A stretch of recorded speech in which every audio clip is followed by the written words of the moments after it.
कैसे हैं आप? आई होप कि आप सब ठीक होंगे, खैरियत से होंगे। मैं भी बिल्कुल ठीक हूँ और खैरियत से हूँ।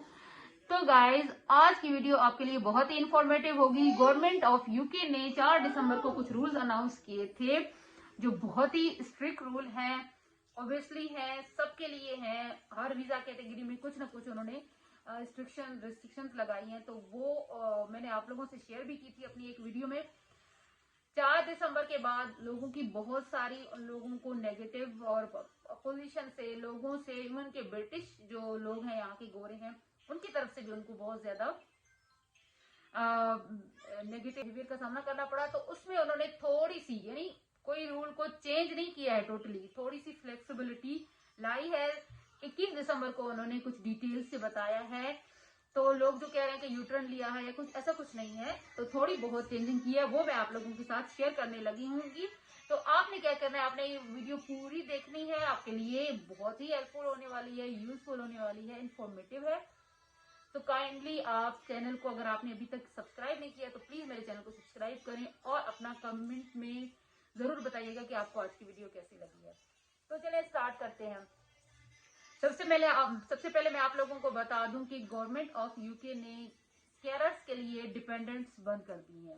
लेकिन यूके में हमेशा से एक रूल होता है कि जो नए रूल होते हैं वो नए आने वालों के लिए होते हैं, पुराने वालों के लिए नहीं होते हैं। तो जो पहले से यहाँ पर केयर वीजा पे हैं और अभी तक अपने डिपेंडेंट्स को नहीं बुला पाए हैं, तो वो बुला सकते हैं। केयर होम वालों, केयर वर्कर वीजा जो है केयरर्स के लिए, ये भी एक अच्छी बात है कि उनके लिए सैलरी थ्रेशोल्ड 38,700 जो कर दिया है सबके लिए, वो केयरर के लिए नहीं है। केयरर को केयर होम्स किसी भी जो सैलरी है मिनिमम जो उनका पहले था उस पर भी बुला सकते हैं। और केयर होम वाले केयरर जो है अपने डिपेंडेंट्स को नहीं बुला सकते। नो मोर डिपेंडेंट्स। बाकी वीजाज में है, स्किल वर्कर वीजा वगैरह में, लेकिन केयरर जो है वो अपने डिपेंडेंट को नहीं बुला सकते हैं आफ्टर स्प्रिंग 2024। तो ये थी जी न्यूज। अच्छा, और उसके अलावा जो आइंदा केयर वीजा पे आएंगे तो उन्होंने ये श्योर जरूर करना है कि जिस केयर होम ने उनको वीजा दिया है वो केयर क्वालिटी कमीशन में रजिस्टर्ड है या नहीं है, यानी उससे अप्रूव है या नहीं है। क्योंकि अगर आपको कोई केयर होम बुलाता है, यहाँ पे वीजा को जॉब ऑफर करता है, COS दे देता है, लेकिन अगर आपका visa home office directly reject कर देगी, क्योंकि अगर वो care home care quality commission में रजिस्टर्ड नहीं है तो आपने ये जरूर देखना होगा। केयर होम वालों के लिए भी आई थिंक ये थोड़ा मुश्किल है कि उनको अभी रजिस्टर खुद को करवाना होगा केयर क्वालिटी कमीशन में, उसके बाद ही वो लोगों को बाहर से कहीं से भी या यहाँ से कहीं से भी बुलवा सकते हैं, अदरवाइज नहीं बुलवा सकते, स्पेशली बाहर से। तो ये था केयर होम के बारे में। एक और टेक्निकल पॉइंट मैं आप लोगों को यहाँ पे ऐड ऑन कर दूं कि अगर आप केयर वीजा पे जो यहाँ पर मौजूद हैं लोग पहले से, वो अपने डिपेंडेंट को अगर बुलाना चाहते हैं तो वो अपने डिपेंडेंट को बुलवा सकते हैं, राइट। जो न्यू आएंगे वो अपने डिपेंडेंट्स को नहीं बुलवा सकते। लेकिन अगर आप यहाँ पर पहले से किसी और वीजा पे हैं, किसी और वीजा पर भी काम कर रहे हैं, स्टूडेंट वीजा पे, किसी भी वीजा पे हैं और आपकी वीजा एक्सटेंशन नहीं हो रही है, तो आप स्विच कर रहे हैं केयर वीजा पे, देन आप पे न्यू रूल अप्लाई होगा, आप अपने डिपेंडेंट्स को नहीं बुला पाएंगे। इफ आई थिंक कि अगर आपके डिपेंडेंट्स पहले से यहाँ पर हैं तो देखते हैं कि उस पर क्या अप्लाई होगा rule. I don't think so, मेरे ख्याल में वो डिपेंडेंट आपके रख सकते हैं। लेकिन अगर आपके किसी और वीजा पर हैं यहाँ पे आप और केयर में स्विच कर रहे हैं, तब आप पे न्यू रूल अप्लाई होगा, क्योंकि आप नया वीजा अप्लाई कर रहे हैं, न्यू रूल में आ रहे हैं, तो आप अपने डिपेंडेंट्स को नहीं बुला पाएंगे if you are switching your job in from some another job to the care job. तो ये बात जहन में जरूर रखें, ये एक बहुत ही बारीक पॉइंट है, इसको अपने जहन में जरूर रखिएगा प्लीज। तो ये था केयर होम के बारे में अपडेट। अच्छा, उसके अलावा जो स्किल्ड वर्क वीजा पे थे उनको बड़ी टेंशन है कि भाई क्या हो रहा है, हम वीजा एक्सटेंशन कैसे करवाएंगे, 38,700 कहाँ से लाएंगे, क्योंकि वो तो कम सैलरी पे यहाँ पे आए थे, कोई कब आया था कोई कब आया था, या ILR वाले। तो आप लोगों को मैं ये बता दूं कि ये जो रूल है ये सैलरी थ्रेशोल्ड के, ये न्यू आने वालों के लिए है। स्किल्ड वर्क वीजा पे या ILR पे जो पहले से हैं उन पे ये बिल्कुल भी अप्लाई नहीं होता। वो अपनी सैलरी वही दिखाएंगे, वही शो करेंगे जिस पर उन्होंने पहले वीजा लिया हुआ है। तो ये आपकी कंफ्यूजन दूर हो जानी चाहिए। अगर आप वीजा एक्सटेंशन के लिए जाते हैं, आप ILR पे हैं, तो आपने सैलरी अपनी वही शो करनी है। हाँ, जो नया आएगा उसको 38,700 दिखानी पड़ेगी सैलरी। और मैं कहती हूँ कि ये बहुत बड़ी अमाउंट है। मैं शुरू से यही कह रही हूँ, इतनी कोई भी कंपनी इतना यहाँ पे नहीं देगी, और अगर देगी भी तो यहाँ के लोगों को देगी। जब उसको यही सैलरी देनी है तो वो बाहर का बंदा क्यों बुलाएगी?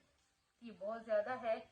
खैर, स्किल वर्क वीजा पे जो पहले से हैं उनके लिए ये गुड न्यूज है कि उनको सैलरी थ्रेशोल्ड वही पुरानी वाली उन पर ये न्यू रूल्स अप्लाई नहीं होते हैं। ये सारे रूल जो है वो नए आने वालों के लिए अप्लाई होंगे, जो अप्रैल के बाद से, स्प्रिंग 2024 के बाद से यहाँ पे आएंगे।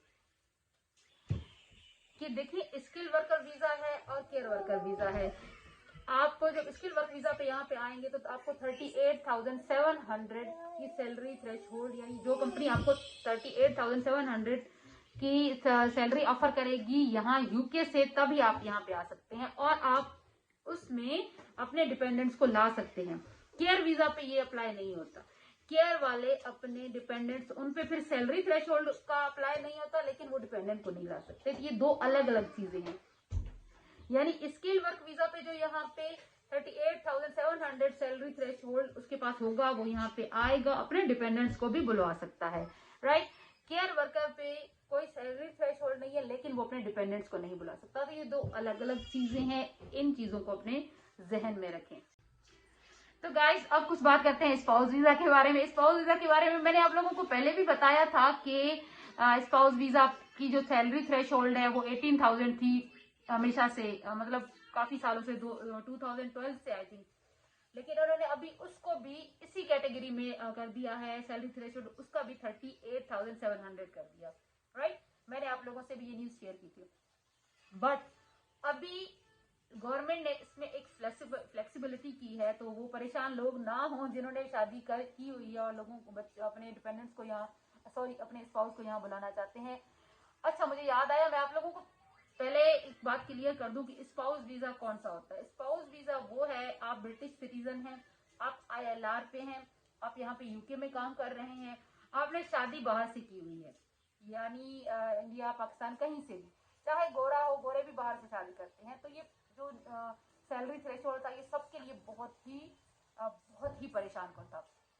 तो जब आप यहाँ पे हैं, ब्रिटिश सिटीजन हैं या आप ILR पे हैं, तो जब आपने अपने स्पाउस को बुलाना होगा तब आप स्पाउस वीजा अप्लाई करेंगे, डिपेंडेंट वीजा अप्लाई नहीं करेंगे। तो ये क्लियर है। तो जब अभी इन्होंने सैलरी थ्रेशोल्ड उसके लिए फिर से थोड़ा कम कर दिया, 9,000 का जंप लगा के उसको थोड़ा नीचे कर दिया है, 29,000 कर दिया है। यानी आप 29,000, जो ये भी बहुत बड़ी अमाउंट है, लेकिन बहरहाल 38,700 से तो बहुत कम है। तो अभी आपने 29,000 दिखा के तो अपने स्पाउस को बुलवा सकते हैं, अपने हस्बैंड को, अपनी वाइफ को यहाँ पर बुलवा सकते हैं यूके में। लेकिन मैं आपको एक बात क्लियर बता दूं कि यूके की गवर्नमेंट ने साफ कह दिया है कि स्पाउस की वीजा की भी सैलरी थ्रेशोल्ड 2025 तक यही जाएगी, अभी भी वही है, लेकिन इसमें इन्होंने परसेंटाइल करके 25%, यानी अभी, उसके बाद इसको 6 महीने बाद फिर से 40% थोड़ा बढ़ाएंगे, फिर आहिस्ता 2025 तक इसको कंप्लीट 38,700 तक ही ले जाएंगे। तो ये बात जहन में रखें कि ऐसे नहीं कि हमेशा 29,000 ही रहेगा, नहीं, ये अभी भी 38,700 है, लेकिन इसको इन्होंने एक आहिस्ता आहिस्ता ग्रेजुअली इसको बढ़ा रहे हैं कि एकदम से नहीं बढ़ाएंगे। तो ये आई थिंक गुड न्यूज भी है, लेकिन बहरहाल 29,000 काफी कम है 38,000 से। तो आप अपने स्पाउस को बुला सकते हैं इजीली। तो पहले से जो है वो जो पुराने हैं उन पर ये रूल अप्लाई नहीं होता, वो अपने स्पाउस को बुला सकते हैं सैलरी थ्रेशोल्ड, उसी सैलरी थ्रेशोल्ड पे। लेकिन जो न्यू है वो भी 29 दिखाएंगे, उसके बाद इसको आहिस्ता आहिस्ता इंक्रीज कर दिया जाएगा। उसके बाद ये 2025 तक 38,700 तक ही चला जाएगा। तो गाइस जो स्टूडेंट्स हैं यहाँ पे जिनकी डिग्री कंप्लीट हो चुकी है तो वो जाहिर सी बात है पीएसडब्ल्यू पे जाएंगे। तो उनके लिए फिलहाल अभी तक एक गुड न्यूज ये है कि पीएसडब्ल्यू को इन्होंने अभी तक छुआ नहीं है, उसके में कोई चेंजिंग नहीं की है। तो जिन्होंने पीएसडब्ल्यू लेना है तो वो जल्दी जल्दी ले, क्योंकि इन्होंने गवर्नमेंट ऑफ यूके ने जो मैक है उससे इन्होंने कमेटी जो है उनको इन्होंने सिफारिशात के लिए उनको कहा है कि रिकमेंडेशंस अपनी बताएं कि हम इस रूट में भी क्या क्या चेंजिंग्स, क्या क्या अमेंडमेंट्स कर सकते हैं, क्या क्या रिस्ट्रिक्शंस ला सकते हैं पीएसडब्ल्यू रूट में स्टूडेंट वीजा की जो है। पीएसडब्ल्यू क्या होता है बेसिकली, ये है कि स्टूडेंट जो यहाँ पे आता है जब उसकी डिग्री कंप्लीट हो जाती है तो उसको 2 साल का पोस्ट स्टडी वर्क मिलता है, काम करने का उसको परमिशन होती है। 2 साल तक वो यहाँ पे रह सकता है और काम कर सकता है। उसकी भी फीस होती है, वीजा फीस होती है। अगर उसके साथ स्टूडेंट के साथ डिपेंडेंट्स हैं तो उनकी भी फीसेस सेम होंगी। 2000 है आई थिंक एक इंडिविजुअल की, तो उसकी फीस देके तो वो पीएसडब्ल्यू पे आराम से चले जाते हैं। इसको अभी तक इन्होंने कोई चेंजिंग नहीं की है, लेकिन इन्होंने बहरहाल ये कहा हुआ है कि 2024 के एंड तक हम इसमें भी कुछ ना कुछ चेंजिंग कर देंगे। तो जो पीएसडब्ल्यू पे जाना चाहते हैं तो वो जल्दी करें, ऐसा ना हो कि ये लोग इसमें भी कोई चेंजेस लाएं। तो गाइज एक और चीज है चाइल्ड एलिमेंट। चाइल्ड एलिमेंट जो ब्रिटिश सिटीजन है या आईएलआर पे हैं तो पहले उनको भी चाइल्ड एलिमेंट में कुछ अमाउंट शो करनी होती थी, लेकिन अब जो ब्रिटिश सिटीजन है या आईएलआर पे हैं जब वो अपना स्पाउस बुलाएंगे, अगर उनके साथ उनके बच्चे भी हैं, यानी एक बच्चा है या 2 बच्चे हैं, तो उसमें उन्होंने कोई शो नहीं करना होता है। सिर्फ 29,000 की अपनी सैलरी थ्रेशोल्ड शो करनी होगी और अपने स्पाउस को यहाँ पे बुला लेंगे। लेकिन जो स्किल्ड वर्क वीजा पे हैं वो अपने चाइल्ड एलिमेंट्स हर बच्चे का डिफरेंट है, यानी एक बच्चे का आपका थोड़ा ज्यादा है और दूसरे बच्चे का इसी तरह कुछ ग्रेजुअली थोड़ा बहुत कम करके, पहले बच्चे का थोड़ा ज्यादा, थोड़ा दूसरे बच्चे का एग्जैक्ट अमाउंट मुझे नहीं पता है। तो इसी तरह आपके 2-3 बच्चे हैं तो आपने उनकी भी थोड़ी चाइल्ड एलिमेंट में शो करनी होती है अपने वीजा के टाइम। तो स्किल्ड वर्क वीजा के लिए ये अप्लाई होता है बच्चों को बुलवाने के वक्त स्पाउस वीजा पे। लेकिन जो ब्रिटिश सिटीजन है और आईएलआर पे हैं वो ये चाइल्ड एलिमेंट से उन्होंने अभी न्यू रूल में गवर्नमेंट ने ये खत्म कर दिया है, चाइल्ड एलिमेंट शो नहीं करेंगे ब्रिटिश और आईएलआर वाले। तो गाइज आई होप कि आपको आज की इन्फॉर्मेशन अच्छी लगी होगी। मैंने अपनी तरफ से बहुत कोशिश की, मैंने गवर्नमेंट ऑफ यूके की वेबसाइट पे भी इन सब चीज को कंफर्म किया, स्टडी किया, ऑब्वियसली यूट्यूब पर भी मैंने वीडियोस देखी, तब मैंने ये वीडियो बनाई है। आपने करना क्या है, इस वीडियो को लाइक करना है, शेयर जरूर करना है और कमेंट बॉक्स में जरूर बताना है कि आपको आज की वीडियो कैसी लगी। अपना बहुत ख्याल रखें, अपने प्यारों का बहुत ख्याल रखें और मुझे दें इजाजत। मिलेंगे इंशाल्लाह नेक्स्ट व्लॉग में। Till then bye bye.